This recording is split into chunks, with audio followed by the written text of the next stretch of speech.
if you spend any kind of time worrying about hard drive space, what you can sometimes find is that under certain pricing conditions, it can sometimes be cheaper to purchase an external hard drive in a USB case than it actually can be to buy the raw underlying SATA drive inside. Sometimes the difference in price can be quite significant. I mean, in this case, for example, at the moment, this is the basic USB 3 Seagate Expansion drive. Now, certainly at least in the UK at the moment, purchasing these in USB format is about maybe £2 or £3 cheaper than just buying the raw drive on its own. Not an enormous difference in terms of price, not necessarily enough of a saving for it to be worth you actually going to the trouble of getting one of these, unboxing it, taking the shell off and actually getting to the pure meaty goodness of the drive inside. But equally at the same time, if that can be the difference between you being able to be able to buy one of these today on the high street near you, and especially if you live in the kind of town or city where you would be looked at in a strange manner if you asked for a SATA drive, a bare SATA drive on its own, that sometimes those can be obviously slightly more challenging to get on the high street. In the case of this 4TB drive, as I say, certainly at the moment, certainly at the time of recording this, the difference in price is not enormously significant. It's a couple of pounds. But what is slightly more interesting is this one. Now, this is a different drive. As you can see, this is a 5TB external drive. And certainly, again, at the time of recording, you can't get internal 5TB SATA drives. You just can't. The cost for something like this, at the moment, these are selling at about £150, which is a slight premium over the cost of a 4TB drive, and sort of like probably it's not exactly the very best possible price per terabyte, but at the same time, if you're ultimately, if you're putting these drives in a computer or in a NAS box, you have the space that you have. You may only have a space for one drive, and in that case, it may be sometimes be worth actually paying the slight premium, especially when drives like these are quite new, to get a 5TB drive in the space of one slot. So in the case of this particular drive, this has been purchased with no intention of ever being plugged into USB 3, as good though that is. This, if it all goes according to plan, is actually going inside a Drobo NAS box. If it works, don't know if it will, so that's going to be interesting. So this video is basically just going to take us through a certain amount of the unboxing and to take us through the process of getting the actual drive out of one of these. These Seagate Expansion drives, they're pretty easy to open. There are other videos about it, like deshelling these on YouTube. You'll notice here we have a 2-year limited warranty. That probably doesn't apply given what we're doing. So I look forward to taking back the shattered pieces to the high street shop and explaining exactly why they're in no particular fit state for a warranty-free return. Now, in here, obviously, USB 3 external hard drives. This is a power adapter and USB cable. Not very interesting, not very exciting, so I'm not going to do... we literally don't need that, so we can get rid of that. Here we can find... This is what we came for after all. This is the external drive. We have instructions, which are lovely, and cardboard packaging, which is useless, frankly. So what we can do here, as you can see, this is a pretty standard drive. USB 3 connector there, power connector there, doubtless very interesting FCC instructions on the back, but apart from that, you know, pretty standard. There's nothing unusual about these, no particular surprises. Now, I suppose technically speaking it would be a nice idea to actually plug this into a computer and check it works before we go and bust open the drive and and obviously invalidate any possibility of taking it back to the shop.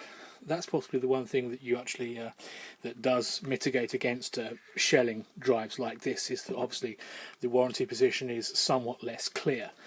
But let's go for broke. what you can see here, I mean, this is not particularly difficult.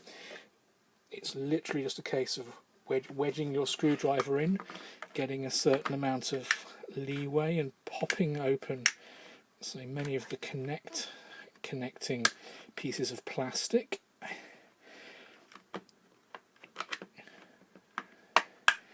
There you go. So you've got a certain amount of leverage there. And yeah, that's like I've just felt one pop just behind me there. Oops, and there I go, popping it straight back in. Let's try again with this one, see what we can do. No.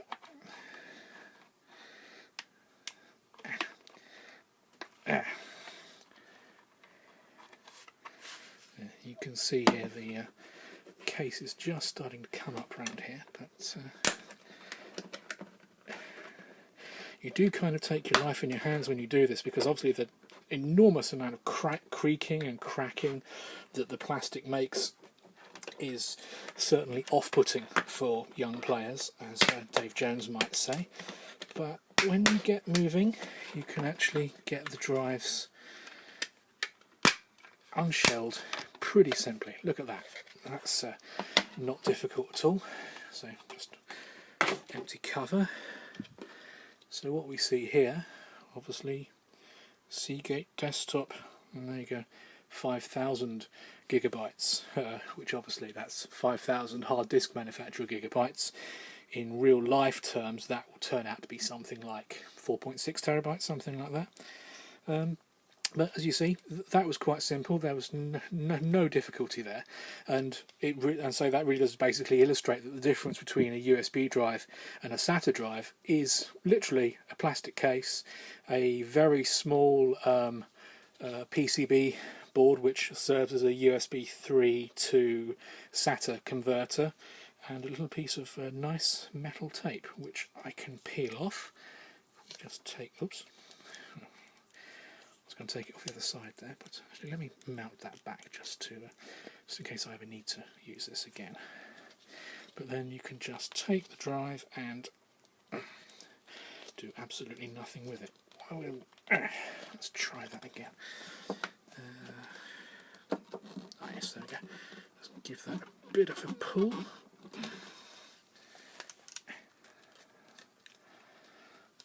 Not doing very well here, aren't we? What I think is sticking there are the actual rubber feet that mount the drive into there. So I've possibly bent that up a little bit. You can just about see there one of the plastic securing tabs, which I've obviously forced off with my expert disassembly there. But the important thing, obviously, what we came for, is the drive, and these plastic little rubber feet. You can take those off, that's nice, just like that. And also come with these rather nice sort of mounting post screw type things. Again, very nice, but not actually what we need for our use, so let's get those out of the way.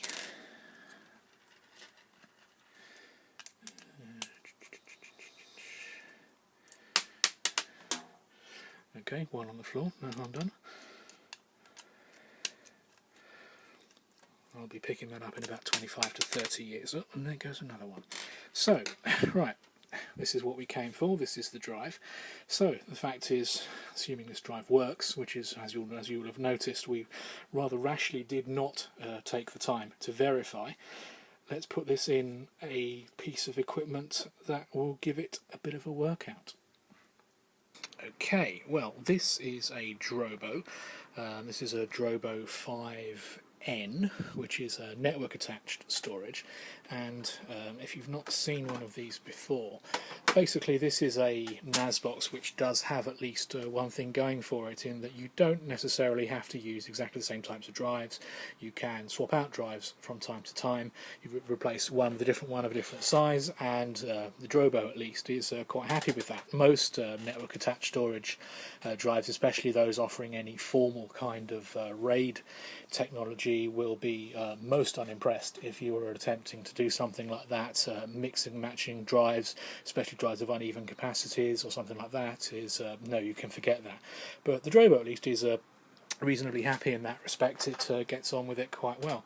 As you can see here, as is normal on the Drobo, you generally have all the green lights on all the drives, but the yellow light is, in this case, because the unit is nearly full, it's basically showing a yellow light on the drive which is the smallest and would therefore be the optimum drive to change for something bigger.